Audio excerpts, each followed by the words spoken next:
Vamos falar agora, então, da inserção. Deixa só eu ver onde que vai ser mais conveniente apagar para poder fazer desenhos com vocês. Vou começar apagando aqui, começar a inserção por um desenho aqui que eu acho que ajuda bastante. Então, qual que é a questão que vai surgir na hora de inserir no vetor? Olha só. Eu tenho meu vetorzinho V aqui e eu quero inserir um elemento x, o valor dele x, na posição K. Digamos que a posição K é essa aqui. Aí já vem uma diferença importante entre simplesmente trabalhar com o vetor, que é o que a gente está acostumado a fazer, e implementar uma lista em um vetor. Quando eu falo que eu quero inserir um elemento na posição K, eu não posso só substituir o cara que está ali. Por quê? Porque a lista tem que manter, tem que preservar os elementos dela. Concorda? Quando eu falo que eu estou implementando uma lista num vetor, o conceito que eu quero implementar é de uma lista. Se minha lista tem 5 elementos, e eu mando inserir mais um lá no meio deles, não posso sumir com nenhum, não posso só substituir. Isso está claro para vocês? Não basta eu chegar ali, VK recebe X, não basta fazer isso. Porque eu estaria substituindo alguém, daria bobagem. Então eu estou aqui com o meu vetorzinho, né, que está implementando a lista. Ele vai de 0 a n-1, n é o tamanho do meu vetor. O que eu vou ter que fazer para poder colocar o elemento x na posição K, sem eliminar ninguém, só inserir um cara no meio? Conceitualmente, seria a ideia de chegar aqui, nessa listinha que eu coloquei. Imagina que eu quero inserir o valor 42. Né? Então aqui eu vou inserir o x, que é igual a 42. Ou seja, eu quero colocar aqui no meio, não quero sumir com ninguém. Quero que o 42 passe a existir ali no meio. Como que eu vou fazer isso? Eu vou deslocar todo mundo para frente. Lembram que a gente pré-alocou esse vetor com muito mais tamanho do que n, a princípio. Para justamente poder, o tamanho dele é variável. O tamanho do vetor está fixo lá, esse tan max. Mas o tamanho da lista é variável. No momento ela tem n elementos, ela vai passar a ter n mais 1. Só que o que eu vou fazer? Eu vou deslocar todo mundo para frente. Então eu vou chegar aqui e vou copiar esse cara para a próxima posição. Eu vou copiar esse cara aqui para a próxima posição. Daí eu vou copiar esse cara aqui para a próxima posição. Eventualmente, eu vou copiar o cara que estava na posição K para a posição K mais 1. E daí eu liberei a posição K sem sumir com ninguém. E daí eu coloco o X ali. Daí o X pode ser atribuído para a posição K. A ideia tá ok, gente? Tudo bem, pessoal? Aqui tem um detalhe bem importante, mas eu vou primeiro fazer o código e depois eu chamo a atenção para esse detalhe, porque aqui tem um cuidado de implementação bastante sensível. Tá? O desenho ajuda bastante, mas dá para passar desapercebido algumas coisas se a gente não tomar cuidado. Vamos lá para a nossa inserção, então, aqui.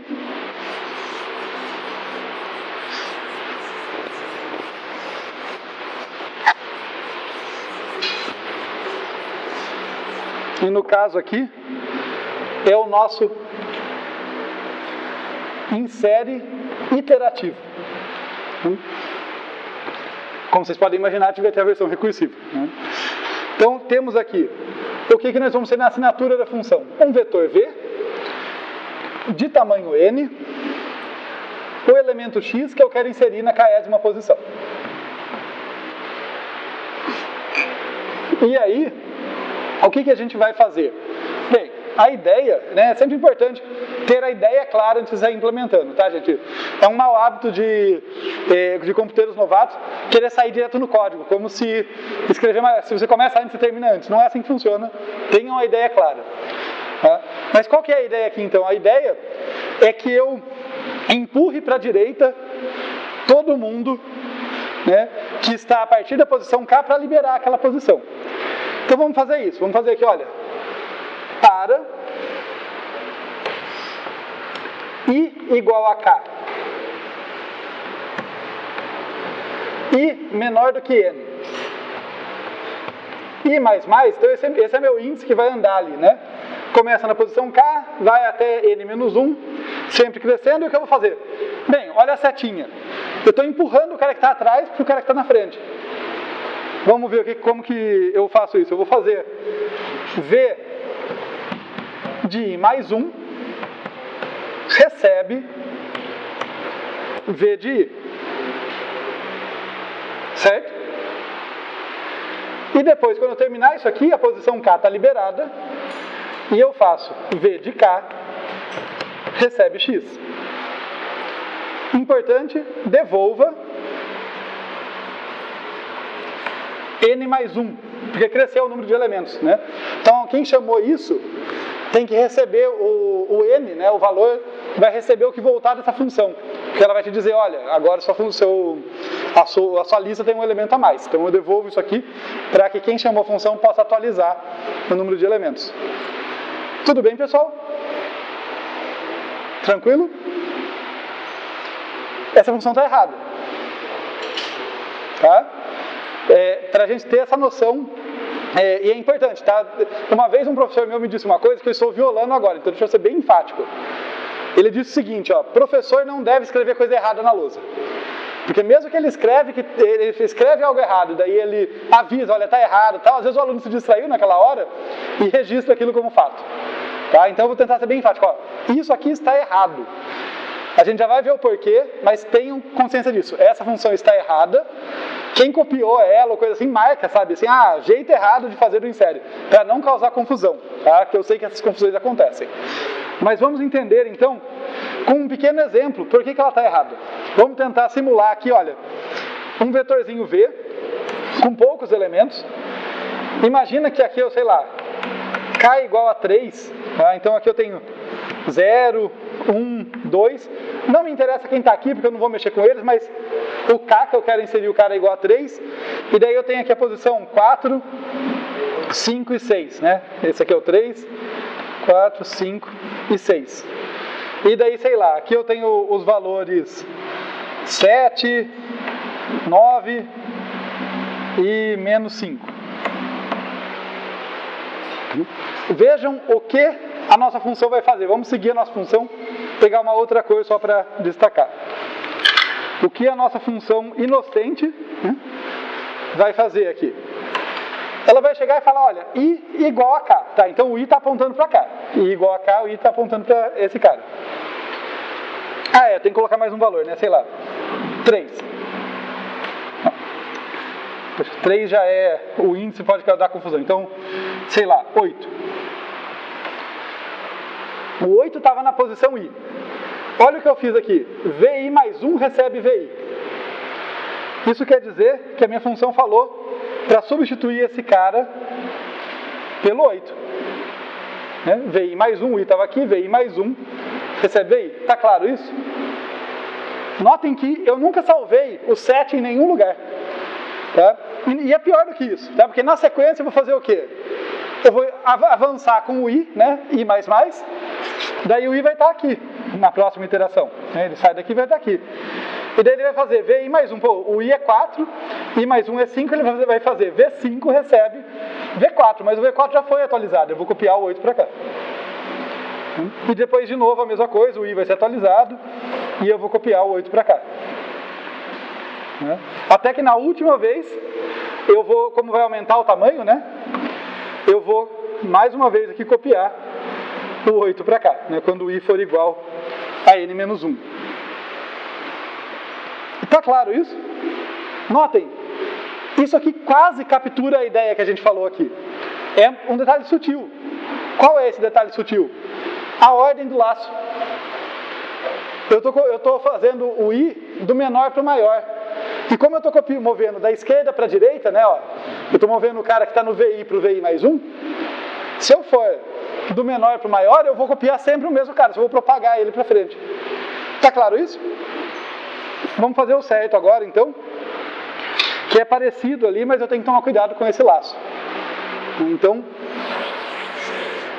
o que vai acontecer? Agora o meu I vai começar do maior. Então, o meu I vai começar igual a N, ou N menos 1, depende como eu prefiro trabalhar. Eu vou trabalhar com N aqui. Enquanto o I for maior do que K, i menos menos. Então, ó, note, agora não é isso que está acontecendo. Agora eu não estou indo do i igual a k e crescendo. Eu estou do i igual a n e eu vou diminuindo o i enquanto o i não chegar no k, enquanto ele for maior do que k. E o que eu faço? Eu faço vi recebe vi menos 1. Eu continuo movendo o cara que está na posição anterior para a seguinte. Mas agora eu vou do fim para o começo. Né? O primeiro cara que eu vou copiar é esse cara aqui. Né? Antes dele ser corrompido. Tá? Vocês querem que eu faça o exemplo do jeito certo ali? Ou está claro isso? Quem quer, levanta a mão. Então, vamos fazer então. Ó, do jeito certo, agora como que ficaria? Posições 0, 1 e 2 não me importa, porque não tem nada nelas, né? Aqui é a posição 3, que é onde está o K que eu quero substituir. Vale 8, né? Eu tinha falado que aqui valia 8, aqui 7, aqui 9 e aqui menos 5, né? Que são as posições 4, 5 e 6. Observem que nesse caso, meu N é igual a 7, né? Já que eu vou de 0 a 6, o tamanho é 7. Né? Então, quando o meu algoritmo fala que i começa em n, o i começa apontando para cá, tá? Para essa próxima posição. E quando eu faço vi recebe vi menos 1, eu estou fazendo isso aqui. Então, o menos 5 foi copiado para frente. Próxima iteração, o i decrementou. Agora o i está aqui.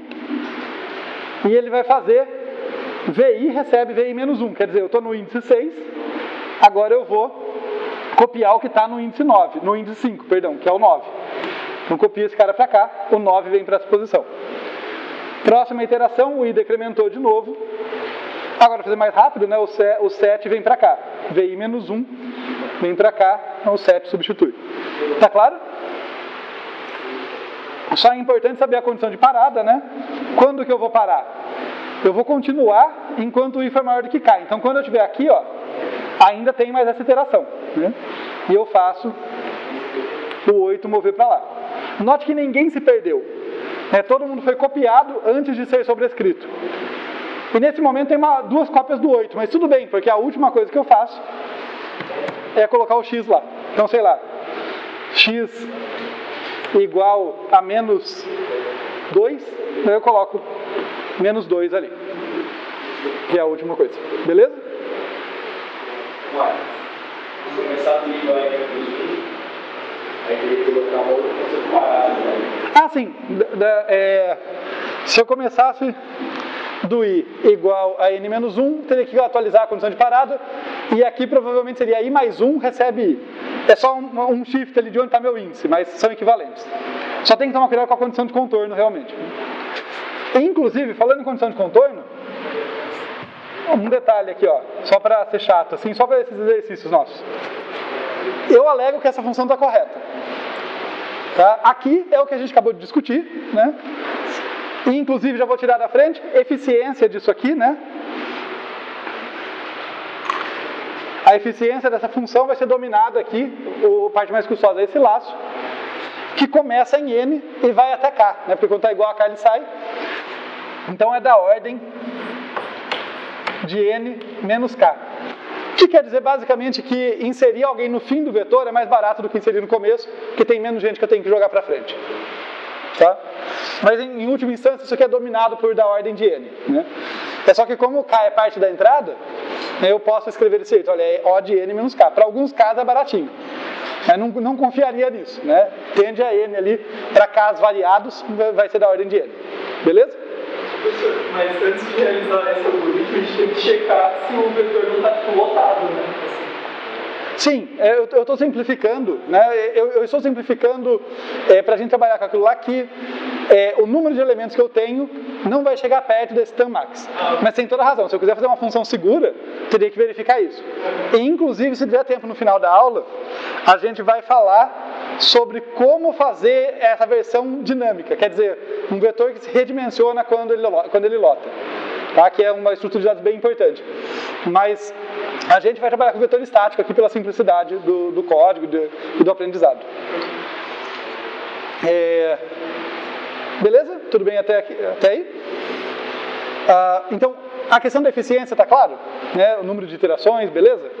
O que eu ia falar aqui só de condição de parada, né? Condição de contorno da nossa função, é que eu alego que essa função está correta, mesmo quando eu faço isso aqui, ó. VI recebe X no final. E daí é um quiz meio bobo, mas é que é bom para fazer vocês pensarem assim. A minha obrigação era o quê? Era colocar o X na posição K, sem sobrescrever ninguém, mas era isso que eu queria fazer no insere, né? Inserir o X na posição K. Então por que eu posso fazer isso aqui e está correto?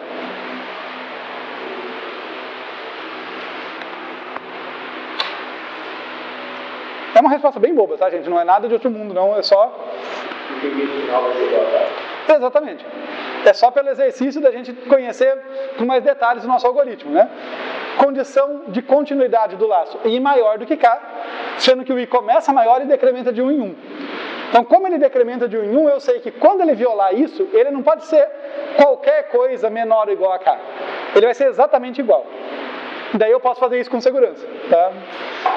De novo, é frescura, não tem nada de errado colocar VK recebe X, mas é bom para a gente estar sabendo certinho como o nosso algoritmo funciona. É bom se questionar essas condições de contorno, esse tipo de coisa.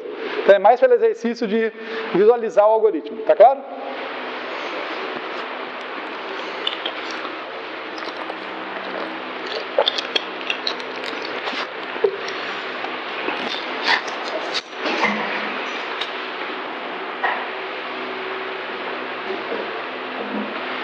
Tá legal, esse foi o nosso insere iterativo.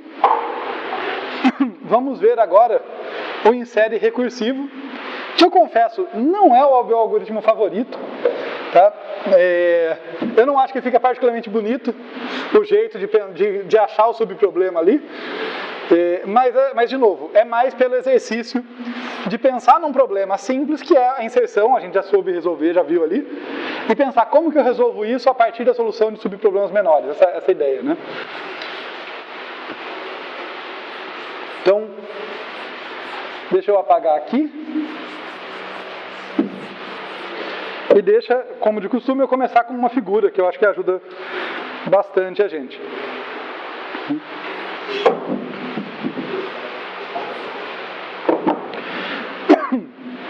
Então, qual que é a ideia aqui? Bem, de novo, eu tenho meu vetorzinho V, de tamanho N, então ele vai de 0 a N-1, e eu quero inserir um certo elemento X na posição K. O truque aqui, truque entre aspas, tá? Vai ser enxergar o meu subproblema não como o vetor inteiro, tá? Mas como o pedaço do vetor que vai de K até o final. Então, a ideia aqui que a gente vai fazer é que esse aqui é o meu problema, tá? E daí, o que a gente vai fazer recursivamente? A gente vai verificar, olha, a posição N em que eu estou, ela é igual a K? A posição, o tamanho do meu vetor é igual a K? Porque se for, é lá que eu vou inserir. Seria o meu caso base.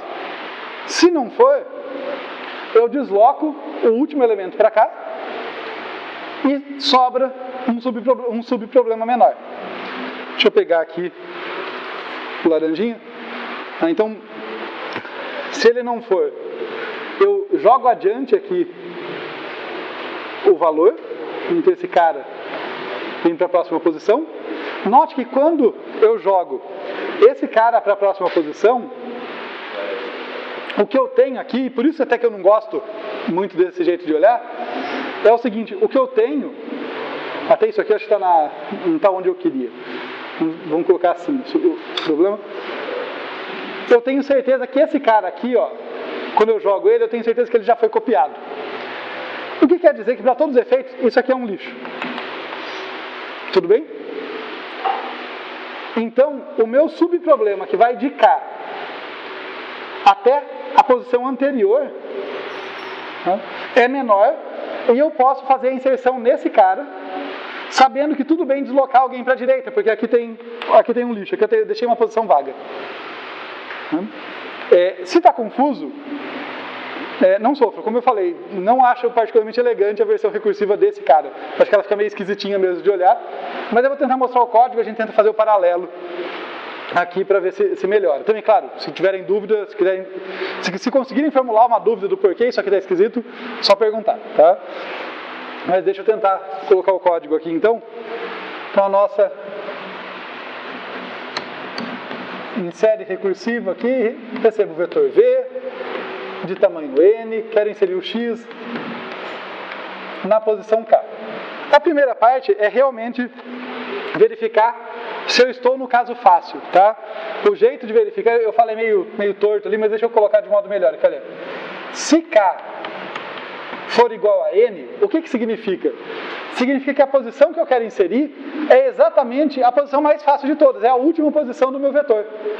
É depois da última. Quer dizer, eu não tenho que deslocar ninguém. Pensem nesse caso, fica mais fácil pensar desse jeito, pelo menos é o jeito que facilita para mim. Então, é o caso base porque é um caso simples, em que ninguém precisa ser deslocado. Então, se k, que é a posição que eu quero colocar, for igual a n, eu simplesmente vou fazer VK ou VN, eles são iguais, receber X, e daí tá de boa. Se não for o caso, se não for isso, daí a gente precisa resolver recursivamente o problema. Só que primeiro eu preciso liberar essa posição. Então o que eu faço? Eu faço, acho que é VN recebe VN menos 1, isso. VN recebe. Minha figura ficou num lugar ruim, né? VN recebe VN menos 1. Então, notem que essa atribuição aqui é exatamente essa setinha. E daí, agora eu posso pensar num subproblema menor, que vai daqui até aqui, em que eu falo, olha, agora eu quero inserir na posição K de um vetor que tem um elemento a menos, ele ficou menor. Diminuir o problema com o qual eu tenho que lidar. Sabendo que ao resolver esse cara, eu vou deslocar alguém para frente, tudo bem, essa posição já foi copiada, então não tem problema. E daí o que a gente faz então é justamente chamar o insere recursivo aqui, V, n-1, xk, Ou seja, insere no vetor V que tem um tamanho 1 a menos o elemento x na posição k. E daí, só para fechar, eu devolvo o novo tamanho do vetor. Como eu estou fazendo uma inserção, independente de se aconteceu esse caso ou outro,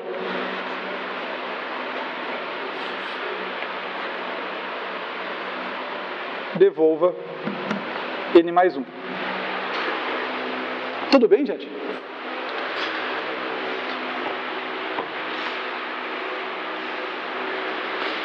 Também acharam essa versão recursiva particularmente feia ou tão feia quanto todas as outras? Porque eu não sei, as outras eu consigo apreciar. A busca recursiva eu consigo ver uma intuição ali, assim, mais legal. Essa aí, de qualquer forma, sobrevivemos a ela. Vamos para a próxima operação importante, que é a remoção.